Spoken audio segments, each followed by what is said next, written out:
আমি আপনাদেরকে একটা ছোট্ট কারগুজারি শোনাই, আপনাদের দিল কেঁদে দিবে।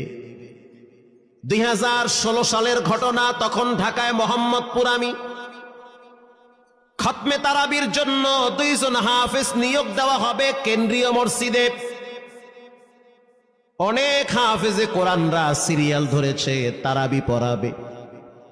কার মনে না চায় এত বড় এক মসজিদে আমি যদি চান্স পাইতাম তো আমার কপালটা খুলে যেত। শুক্রবার দিন সবাই দরখাস্ত রাখলো, ইন্টারভিউ শুরু হয়ে গেল। পরের জুমায় অসংখ্য ছাত্রদেরকে দেখছি খতমে তারাবির জন্য ইন্টারভিউ সিরিয়াল দিয়েছে। ইন্টারভিউ বোর্ডের ভিতরে আমি ছিলাম। কয়েকজন হাফেজকে আমরা সিলেকশন করছি যে এদেরকে নেওয়া হবে। এদের তেলাওয়াত সুন্দর, পড়াও বড় মজার। আমরা কাগজগুলো এক জায়গায়